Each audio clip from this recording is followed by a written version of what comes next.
With trembling hands, I removed the bandages from my face. The audience of the beauty contest froze with tension. "You're the best!" my mom shouted from the first row. Finally, I opened my face, and the audience gasped, and my mom suddenly clutched her heart and fell. No, this wasn't how it was supposed to end. And it all started with a letter a couple of weeks ago. "Dear Marie, we are happy to inform you that you have passed the exam." It took my breath away. I got into the most prestigious college in the country. I wanted to become a biologist and dreamed of my own laboratory. But my mom was more interested in what outfit I would like to go to school to and what hair color was popular this season. She was obsessed with looks, unlike me. Because of this, we constantly quarreled. Therefore, when I received the letter, I did not rush to my mom. But suddenly I realized that without her signature on the documents, I would not be accepted. Maybe I could give them during her evening spa. My mom would sign it without looking, and it was all over. That settled, I carefully walked over to Mom. She was sitting in a massage chair, wearing a cucumber mask. She was so relaxed that she wouldn't notice anything. I held out the document. "It's for a biology class. I need a signature."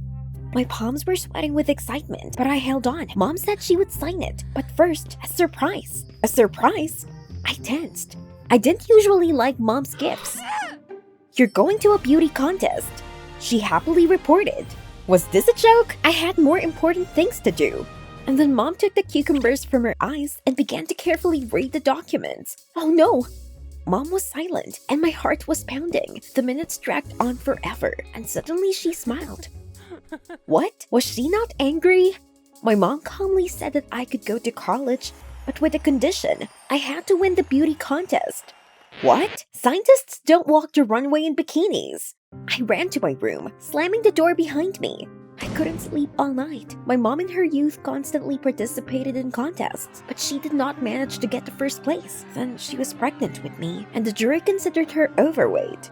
How she wanted to take it out on me, and if I refused, goodbye college. In the morning, I woke up to my mother banging into my room. She blurted out that she had spent the whole night looking at photos of the finalists of beauty contests and found out what facial features were in fashion. And then she said that I didn't meet the ideal. "But it's fixable," she continued calmly. "You just need to fix your nose a little and raise eyelids." What? "Mom, are you out of your mind?" And then she blurted out that she had already signed a contract with the clinic. I was beside myself with anger, but my mom immediately reminded me of the condition. Without the finalist's crown, there would be no signature for the college. Heck, gritting my teeth, I agreed. I would figure out how to get out of it. We got into a taxi, and I looked at myself in the driver's mirror. My nose is normal. Surely the doctor will say the same thing. But as we drove up to the hospital, I noticed big security guards at the entrance. Strange. Why are they here? My mom led me into the doctor's office, Dr. Strange, and he immediately looked me up and down. Surely he couldn't find any flaws in me. And then Strange said that my nose was really a little crooked, and the eyelids drooped. Alright, that's enough. There was no way I was going into surgery. Then I had an idea. I whispered to my mom that I'd left my lip balm in the car. They are so cracked, and this is unacceptable for a future beauty queen. My mom looked at me incredulously, but then she broke into a smile. At last I was listening to her advice. When she left, I immediately opened my backpack, took out all my money, and handed it to the doctor. Let's lie to my mom that I have contraindications. But the doctor glared at me and ordered me to put the money away. I begged him to help me, but he didn't say anything. Then Mom was back. Damn it. I barely had time to put the money away. I was afraid that Dr. Strange would tell her everything. And all he said was that we could go. Did I really succeed? And then, instead of leaving the hospital, my mom took me to one of the wards. What? My mom said that the surgery would take place in 3 days, and in the meantime, I would be in the clinic. No, I'm not staying here. Ignoring my mom, I was already heading for the exit, when suddenly the road was blocked by those same big guards. What's going on? The guards led me to the ward. My mom shouted that I would thank her. I tried to pull away and couldn't believe it was happening. My mom locked me in the clinic to perform a surgery against my will. I pushed into the ward. Then the nurses immediately appeared and began to pull off my clothes. I struggled as best as I could, but soon I was in my hospital pajamas. The nurses took my clothes and left. I looked around, and the girls in the ward were bandaged, just like mummies. Some had tubes sticking out from under their bandages, dripping with a nasty liquid. I need to get out of here now. For a couple of hours, I pretended to be asleep while I listened to the guards' footsteps and calculated when they were going around the corridor, but I would be caught right away in my hospital pajamas. The neighbors were snoring softly in their beds. Of course, they weren't brought here by force. Stop. So no one took their clothes, and it could be borrowed. Trembling with excitement, I crept to the nightstand of one of the patients and opened the door. The nightstand creaked softly, and the girl rolled over on her side. Her bandaged face was right in front of mine, but then the neighbor sniffed again. What have I come to? I hurriedly changed my clothes, and soon I was creeping down the hall if only no one would hear. There were only a couple of meters to the exit. Suddenly, someone grabbed me by the shoulder. I screamed, "The guard!" I froze, and the bandaged girl suddenly jumped out into the corridor and screamed that I had stolen her clothes. This was the end. The guard barked, "What are you doing? Come on, think, you're a future scientist." And then it hit me. I yawned and then asked innocently, "Was I sleepwalking again?" The guard gave me a searching look, and then he softly said that his sister was also a sleepwalker, so we understood everything. But as soon as he took us to the ward and left, the girl shouted that she knew I was a liar and a thief. When I undressed, she took the clothes from my hands and wandered to her bed. I went to bed too, but I couldn't stop thinking about running away. I fell asleep only in the morning. An hour later, Dr. Strange woke me up. He was holding a marker in his hand. I immediately sat up. What was he going to do? The doctor said that for now, he would only point out where to fix the face. No, don't! But the nurses grabbed my arms, preventing me from escaping. Let me go, you assholes! Strange was already drawing lines on my face, and I could only turn my head helplessly. I felt like an insignificant doll. Finally, the doctor let me go. In desperation, I ran to the waiting room and asked the secretary to dial my mother. "Mommy, please cancel the operation." But she only said that I was still young and did not understand. People value appearance, not intelligence. And she hung up. I had never been so depressed before, and then the girl I stole the clothes from came up to me. I shivered. What did she want? But she introduced herself as Anne and said that she had heard my conversation with my mother. I was so sad and upset, and she didn't want to talk. But Anne said she understood perfectly well why I was trying to escape. "Yeah, you understand. You're sitting there bandaged up." But Anne sighed. Once she had a lot of complexes, and she decided to change her face. At first it was successful, but then Anne just couldn't stop. She had 23 surgeries. I shivered. But Anne went on. As a result, she had a tissue rejection and now the face looked more like a piece of meat. Her story made me uneasy. But Anne added optimistically that Dr. Strange was her uncle and was already helping her recover. She really wanted to get her old face back and do nothing with herself again. Yes, you can't wish that on anyone. Anne smiled sadly and said that my mother was fixated on appearance because of complexes. She should be shown what the consequences might be before it was too late. Exactly. I needed to prove to her that plastic surgery could be harmful. And then she could change her mind and let me go to college. And then I came up with some plan. I would definitely teach my mom a lesson. Anne was glad to hear about it and said she already knew how to help me. Anne soon explained everything to Dr. Strange. At first, he gave me a dismissive look, but then he agreed. It was only for Anne that he was willing to help me. I couldn't believe my luck.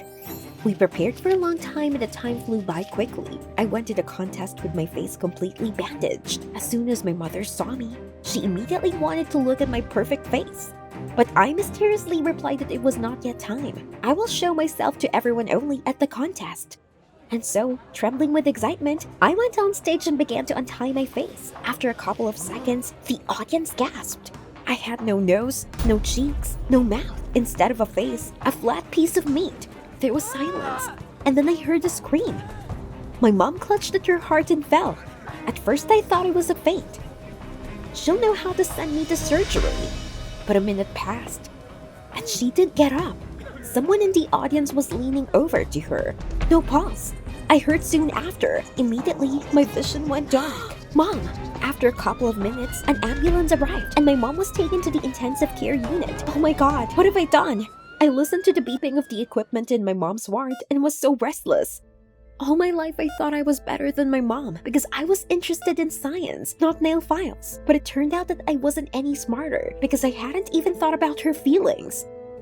At night, I sat next to my mom's bed and prayed only that she would come to her senses. And my mom opened her eyes. I immediately rushed to hug her and in tears began to ask for forgiveness. "Mommy, it's my fault." In response, my mom whispered that she was no better. She wanted to force me to disfigure my face for the sake of some contest. Suddenly, I got a text from Anne. I opened it and laughed through my tears. I still won the contest. In the contest for the best makeup. Then my mom broke down and began to cry too. She said that she wanted to fulfill her dream using me, but realized that everyone had their own life. And she let me go to college without any conditions. We hugged and we both cried. I struggled with all my strength, but they laid me on the sacrificial altar. "No, please, let me go. Mom. Dad, why don't you interfere?" The freak-out was already reaching for my throat. Is this the end? And I had so many plans for my new life. It all started when we moved here. On the first day, I told the whole class that I wanted to be a class president, and no one seemed to like it. My classmates called me an upstart and locked me in the locker room after class. I thought I was going to stay there until morning, but my classmate Kurt rescued me. He said that he was also locked in the school closet. After that, Kurt began to choke. I was so scared. He took the inhaler out of his pocket, but his hands were shaking so badly that he dropped it. I immediately picked it up and gave it to Kurt. When he felt better, he said that he was excited by the memory of the closet. From stress, he sometimes had asthma attacks. Afterward, Kurt walked me home. I was in a great mood. I think I had a friend. And I told him he could come to me whenever he wanted. In the evening, when we were going to have dinner, the doorbell rang. It was Kurt, with his parents. It was strange that Kurt came unannounced, and with his parents, but I was glad to see him anyway, and invited them inside. Over dinner, my parents and Kurt became very friendly. They gave us a book about the Aztecs and invited us to the book club. They said that at the next meeting there, they would discuss how sacrifices helped enlightenment. I thought it was very strange to discuss such a thing in a quiet suburb, but my parents really liked it at the club. They began to disappear there and made many friends. After one meeting, my mother brought a bottle of red, smelly liquid and said it was a rabbit blood. Yes, that's what I believe. Not funny at all, Mom. But at dinner, she put it in my face. She said it was good for the body and soul. I flatly refused to drink it. A couple of days later, Kurt called and invited us to spend a weekend at his family estate. All the members of the book club would be there. My parents were happy, and I didn't want to go to the fart party. I was afraid of hurting Kurt. Besides, I'd never been to the family estates, so I agreed. Kurt's country house was huge, a whole castle in the middle of the forest, surrounded by a high fence. Near the entrance, the guards asked me to hand over my phone. Kurt explained that otherwise, the internet would distract from live communication. I had to give my phone to these big guys. We were invited to lunch. I saw huge tables with white tablecloths and my parents at one of the tables. They motioned for me to sit next to them. What a solemn atmosphere. I hope they bring me something delicious. I'm so hungry. But they brought us glasses with a thick red liquid. I immediately refused to drink it. Then some crazy old man started yelling at me, saying that I didn't respect the traditions of the community. It was the elixir of youth, rabbit blood. So Mom wasn't kidding. To drink blood? No way. I won't. Are you crazy? The guards immediately grabbed me and led me out from the table. What's going on here? I called my parents, but they didn't even turn around. I tried to pull away, but my vision suddenly blurred. I woke up in a rabbit cage. How did this happen? I panicked, but I couldn't move. The cage was so cramped. My whole body ached from the awkward position. Why are you doing this to me? Suddenly, Kurt appeared out of the darkness with a bunch of keys. He saved me again. I started to run, but Kurt stopped me. It turns out that I insulted all the members of the club by not drinking rabbit blood. It was sacred, and the rejection of it promised the whole community misfortune. What nonsense! Kurt said that he was scared himself. There was nothing like this at the previous meetings. But it was too dangerous to run now. The whole area was guarded and we'd better think about how to pass unnoticed. He was probably right. Kurt led me into the house. They were all wearing animal masks, moving rhythmically to some strange music. A man in a mask with horns came up to me and asked me if I realized everything. I immediately asked for forgiveness. After that, I was told that I would have to make amends tomorrow. The community had already found some kind of task for me. In the morning, all the guests dragged some heavy iron cases out of the basement and put them in the cars. I was already exhausted. Suddenly, I stumbled and dropped one case. My parents immediately shouted at me to be careful. When everyone left for lunch, I decided to find out what was so valuable inside these cases. I opened one of them, and there were bloody human organs inside. Heart, lungs. I touched it with trembling hands. They were so cold and slimy. I almost threw up. I've got to get out of here. I couldn't find a place until nightfall. I flinched at every rustle, afraid that someone would come for me. I was beginning to think Kurt had left me. He knocked on my door after midnight. Kurt found a gap in the fence, and we needed to run right now. We were almost to the fence when I heard the guard's footsteps.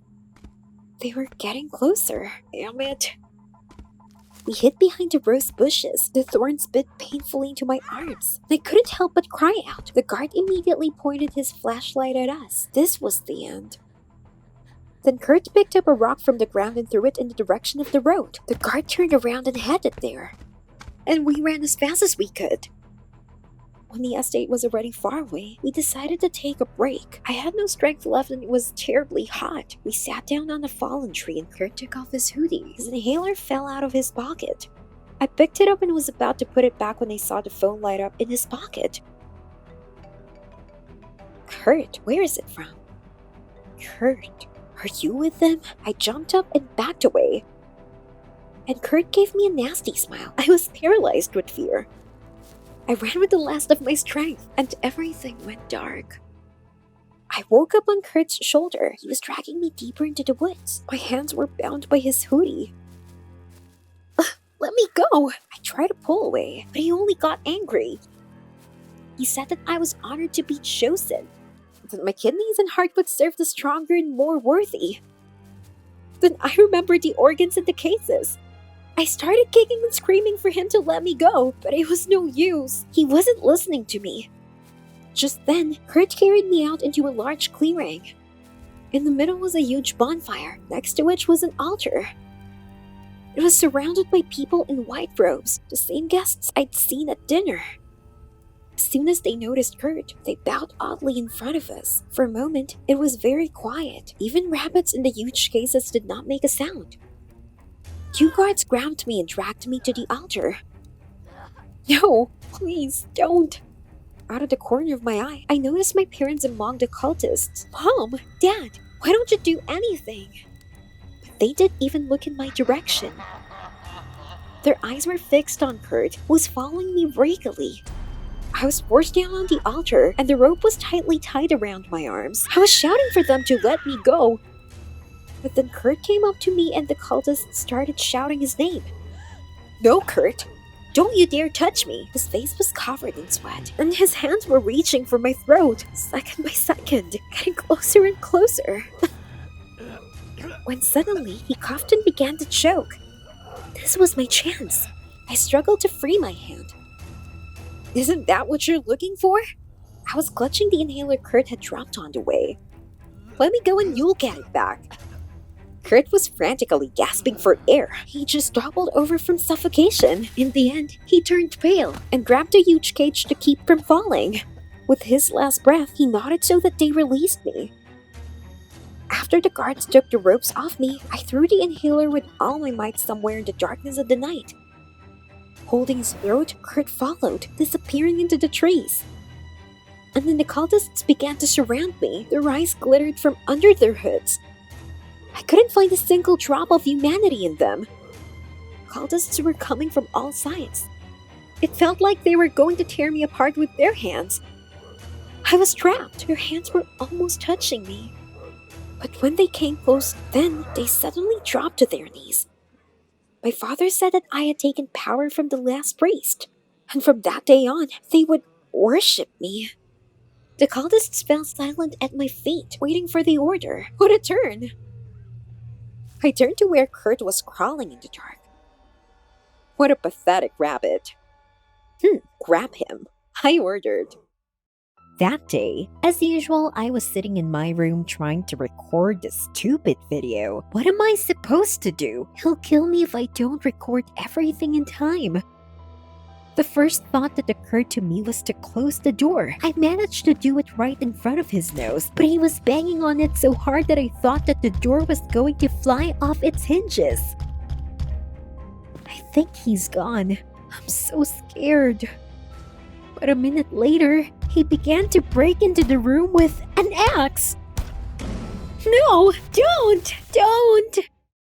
After the accident, Dad changed. A year ago, a truck crashed into our car. My mother covered me with her body and died on the spot. My father's arm was badly damaged, and then he had it amputated. Because of this, he was immediately fired, and he gave this company 20 years of his life. I felt sorry for him. Dad was depressed, but I tried to be strong and I supported him as much as I could. Even though I cried into my pillow almost every night, that's when I started making YouTube videos. I wanted a distraction. Moreover, I was pretty good at it. I didn't even notice how the first fans and first money from ads appeared. I shared my success with my father. He hugged me for the first time in a long time and called me a good girl. I almost cried with happiness. He started spending a lot of time with me, asking me what I was doing, and we became very close. Dad also became interested in YouTube. He followed all the trends and subscribed to new channels. As a joke, I decided to show my dad what real popularity is, and just for fun, I brought out the formula of the most successful YouTube project. It turned out something between the Keeping Up with the Kardashians and trashy videos with challenges. With his eyes burning, Dad declared that he understood everything and ran to his room. He was thrilled. I haven't seen him like this. One morning, I was going to school, but the door was locked and my father calmly said that he had transferred me to homeschooling. When I asked why would he do that, he solemnly announced that now I don't have time for school because today we are launching a super successful YouTube show. This was way too much. I got angry and suggested that my father find a job for his age and leave YouTube for teenagers, and he didn't even react. A week later, it was even worse. I was sitting in the kitchen having breakfast when some people in dirty shoes came into the house. My father was with them. They searched every corner of the house and gave Dad a check. What? Did Dad just sell our house?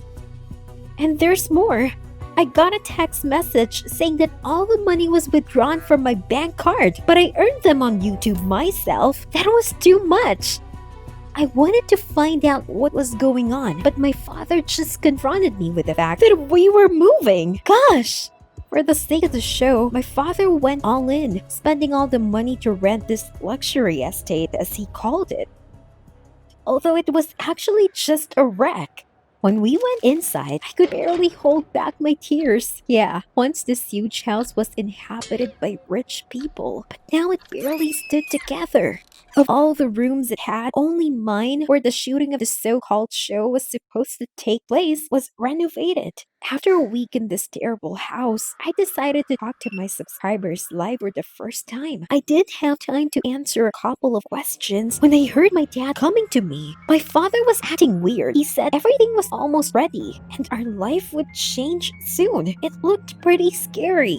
The next day, he cut off the Wi-Fi. He set the access to the network on time. I didn't recognize my daddy anymore. But the most hell was waiting for me ahead. We started shooting a live blog based on my father's script. Now, meet me, Nikki, the spoiled daughter of rich parents with bipolar disorder and aggressive behavior.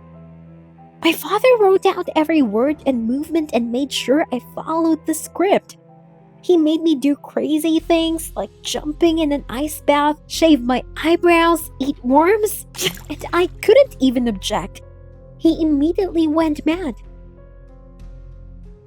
I started to think about escape, but I felt sorry for my dad. I justified his behavior with the stress and I hoped that everything would pass soon. So I tried to be nice on camera and believed in the best. I think that's why I got such an extensive fan club. Because of my fear, I used to wake up from nightmares in the middle of the night. It seemed as if the show's growing success and the money had driven my father completely mad. He hired bodyguards, a housemaid, and a chef. They all were participating in shootings. Dad himself played the role of the butler. I felt like I was in a horror movie. The only good thing about this hell was watching Jamie. We became friends, and he quickly realized that I was a hostage in this house.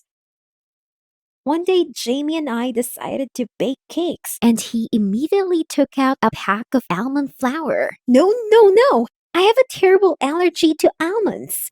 I was so wrapped up with Jamie that I forgot about airing with a cool beauty blogger. At that moment, my father crept up behind me. He seemed to be trying to frighten me as a joke and suddenly grabbed me by the shoulders. And I suddenly leaned to the side and hit my forehead on the corner of the closet. It was so painful.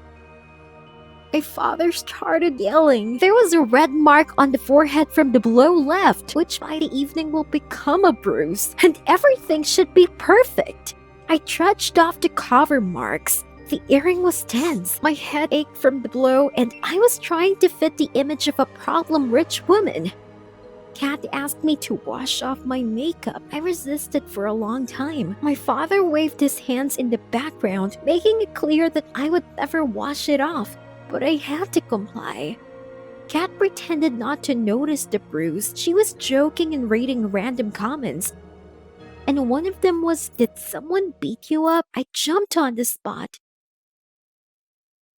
And I think it was obvious that I was hiding something. My father never laid a hand on me. And the bruise was the last straw. It's settled. I'm running away tonight. After the success with the earring, my dad was so happy that he forgot to lock my door. This was a chance. At night, I started to make my way to the back exit and was almost there. But the guard was sleeping in the kitchen. I tried to get around him, but I hit the dishes and everything fell to the floor. Then I rushed for the door as fast as I could. I ran out into the street, but right before the fence, the guard caught up with me. I was imprisoned again. The next airing was a week later. I looked frankly bad and with a stained smile told another crazy story from my life. And in one of the comments, I saw, "If you need help, start talking about dresses." I immediately opened the door and pulled out my dresses, and then the internet disappeared. My father rushed into the room, grabbed my arm, and started yelling. Like I went against the script and almost ruined his whole brilliant plan. He dragged me down the hall and then threw me in the closet. I sat there for a couple of hours in the dark and cold. Suddenly I heard footsteps. It was Jamie. I begged him to open the door, but he curtly wished me a happy birthday and left. I was alone again. In the morning, my father let me out and began to congratulate me as if nothing had happened. It was so disgusting. I didn't want anything anymore. I just became the perfect doll for my father's show. I went live and got a lot of messages asking me to make a birthday cake. Fans wanted to see me blow out the candles. There were so many messages that my father agreed. But of course, according to his next plot, trashing the kitchen and throwing Jamie with food, I was troubled. One good thing about this day was that I could spend more time with Jamie. I wasn't even offended that he didn't open the closet. Maybe I really deserved it. When we started cooking, Jamie was clearly nervous. At one point, he took out almond flour and whispered, "Trust me." What was he doing? He knew about allergies. Although, I don't care. Dolls don't talk. I silently kneaded the flour into the dough and tasted it. The almonds made my throat swell, and I started to choke, just like when I was a kid. Then my mother saved me, and how I wished she were here. I didn't know what was going on. I think my father shouted something about medicine and disappeared. I couldn't see anything, but I felt like someone was holding me. I knew it was Jamie when I heard him yell at the guards, "Get out! She's dying!" Here's the ambulance. They were so fast. It was already very hard to breathe. I thought this was the end. And suddenly a breath. I somehow opened my eyes and saw my father trying to catch up with the ambulance in the distance. As soon as I came to my senses, the guys told me that they were all my fans and real doctors. It turned out that after the airing, they created a closed fan group. Together with Jamie, they developed a plan for the abduction. I was brought home to Jamie's, and there were my fans and lots of goodies. I went live and immediately told the whole truth. Jamie handed me my phone that night. My father called at least 100 times. I didn't pick up the phone and blocked his number. A chill ran down my spine. No, Dad, I'm never coming back to you. I quietly made my way to the vault where my parents hid the money. I needed some new clothes to go to the club. I even took a gold key-shaped pendant from my mom's jewelry box to look my best. I went in, but there was a glittering emptiness waiting for me inside. It was strange, but everything here used to be littered with money. I even had to jump up to see if there was anything left on the top shelf, and suddenly something creaked under my foot. Then the floor abruptly parted, and I fell into the dark hole. It hurts. I landed badly on something hard, but it seemed I was intact. Where was I? I took out my phone, but there was no connection. Then I turned on the flashlight and froze from what I saw. This was some kind of dungeon, judging by the size. Almost an underground city. There were gilded statues everywhere, and mountains of gold bars were scattered right on the floor. Yes, my parents of course were rich. But not so rich. No, it looked more like some pharaonic tombs or abandoned treasure troves. My mom and dad worked in the city hall, and at school they kept whispering that my family was stealing money from the budget. But I didn't believe the rumors. Parents were just well paid. I always stood for them, so none of the kids at school hung out with me because of it. Well, I didn't care. No friends, but I had money. But things wasn't so smooth with money lately either. Dad disappeared a month ago, and according to my mom, took all her savings with him. My mother repeated sadly, how could he do this to us? And now I fell into some damned underground palace. And where was all this from? I wondered if my parents knew about this. But then I heard a rustle. I rolled around and shone my flashlight. Who's there? I listened. Everything was quiet. I thought I heard something. And suddenly a wild, thin guy ran out of the darkness and immediately rushed at me. I screamed in terror and ran. I ran, shining my flashlight on the way, but quickly tripped over a gold bar and flew into the wall. I turned around. The guy was already very close. I squeezed my eyes shut in fear. He was going to kill me. But suddenly he took me by the elbow. "Are you hurt?" he asked. Then he apologized and said he wouldn't hurt me, but I pushed him away. "Who are you?" The guy's name was Sam. He said he had been here for over a week. Yeah, he didn't look so good. And then I asked how he even survived here. Sam said that here he could drink water running down from the pipes and eat cockroaches. I stopped and looked around for a way out. "I am not going to stay here," I told the guy, but Sam said sadly that there was no way out. Stop! How did such a ragamuffin even end up in my house? More precisely, under the house. Sam said that he came to us because his mom needed an expensive surgery. They had no money, and my dad, according to rumors, used to willingly help the poor. But there was no one at home, and just as he was about to leave, he heard screams and groans from somewhere in the depths. The door was unlocked, and Sam followed the cry into the house and fell through. Yes, my mom always scolded my dad for this unhealthy craving to give away our money to everyone, but I wasn't up to it now. I looked up where it come from. Then I saw that the trapdoor through which I had fallen was ajar. Yes! I decided to collect the gold bars in High Pyramid and climb up. "Sam, why are you standing there? Can you help me?" But he kept looking around. and telling me that I had to be quiet or the monster would hear us. Yeah, monsters of course. Did pharaohs run through here by any chance? Sam, you're starving out of your mind. I waved it off and continued working. Soon I finished my pyramid and climbed up to the trapdoor. But the bars were slippery and were moving apart. When I reached the ceiling, I tried to push the trapdoor aside. Come on! But when the trapdoor began to give way, the bars under my feet parted, and I fell down with a crash, and the trapdoor slammed shut over my head. Ah! No! Suddenly a moaning came out of the darkness, and then I heard a sound, like a door slamming somewhere in the back. But Sam, terrified, grabbed me and dragged me behind a pile of gold. What are you doing? We have to run to that door. And then Sam started pointing with a shaking hand. I peered carefully from cover and saw a figure in the dark. It was approaching us. Sam whispered that this was the monster, and if he finds us, we were finished. I was very scared. I tried not to move. And suddenly the monster let out a brutal roar and bent down to us. The light from my flashlight lit up his emaciated face. It was Dad. What's going on? I dropped my phone in shock, and Dad immediately rushed to me. Dad, what are you doing? It's me. But my dad didn't seem to recognize me. Out of fear, Sam and I ran in different directions. I had never been so scared. Suddenly, I heard something fall in the distance. Dad rushed over. Sam immediately ran up to me. He threw something and distracted Dad with it.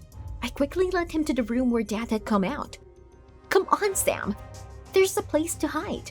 We ran in and slammed the door. Heck, there was no lock. Then Sam leaned back against the door.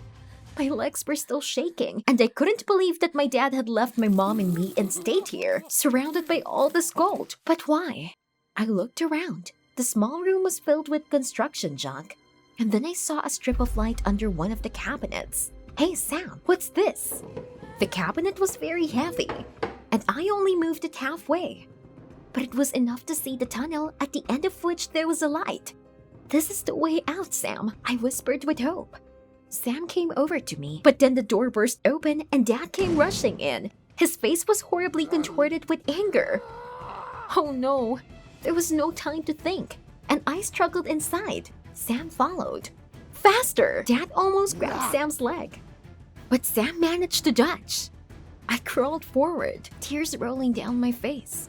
The tunnel was too narrow for my dad to catch up with us, but the lack of air made me dizzy. I was suffocating.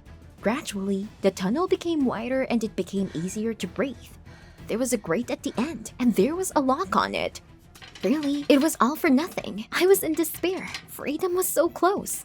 Out of desperation, I turned to Sam and wept silently. My dad was almost upon us, but Sam was staring at my neck and pointed his finger on the pendant, in the shape of a key. Sam, it's just a necklace I stole from my mom today. But then Sam asked me to try to unlock the lock with it. He thought it was a key. What nonsense! But there was nowhere to go, and I decided to try. I took the key from around my neck and reached through the bars. My palms were sweating with excitement and I dropped the key. No, my dad was very close now, and I could hear him breathing. We were finished. Then Sam crawled forward, pressed himself against the bars, and reached for the key with the last of his strength. Come on! Finally, he picked it up and quickly turned the key in the lock. We got out into the backyard. I quickly closed the grate and Sam snapped the lock. Dad couldn't reach us here. I was overcome with emotion, and I hugged Sam tightly. If it wasn't for his ingenuity, we would have ended up eating cockroaches among the piles of gold. But Sam said he had to go home right away. He hadn't seen his mother in so many days, and he was afraid something had happened to her. I remember that his mother was seriously ill, but why didn't he take at least a piece of gold? Sam proudly said that being poor didn't give him the right to steal. So noble. At parting, I told Sam to come visit. He nodded and quickly disappeared.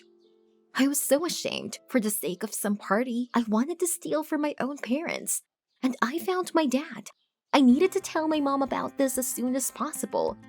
As soon as I ran home, I hugged my mom tightly and confusedly told her about everything that I had just experienced. We need to call the police, Mom. But to this, my mother coldly replied that it was none of my business. What?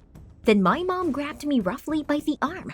"Mom, what's going on? Let go of my hand. I'm in pain." She dragged me somewhere, took the tape, and began to wrap it around my hands. I tried to pull away. "Mom, what are you doing?" My mom was silent and looked into my eyes and continued. Then she nervously shouted that in her family, only she cared about the future, and we were all selfish. After that, she added in a whisper, "Go to your crazy daddy."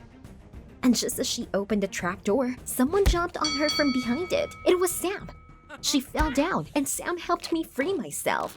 We ran out of the house and stopped on the street to catch our breath. "But Sam, where did you come from?" Sam said he forgot to give me my key. So he came back. "Thank you, Sam. You saved me." But he smiled and said that I was the first to save him. Now we were even. At that moment, we heard Mom's screams from the dungeon. I couldn't believe my own mother tried to kill me and my dad. The money clouded her mind. The realization brought tears to my eyes. Sam put his arm around me, and we sat there for a long time. An hour later, I called the police. I told the cops everything, and then I watched my mom get taken to the station. My heart was breaking, but what else could I do? The cops released my dad and took him to the hospital. Because of exhaustion, he completely lost his nerves.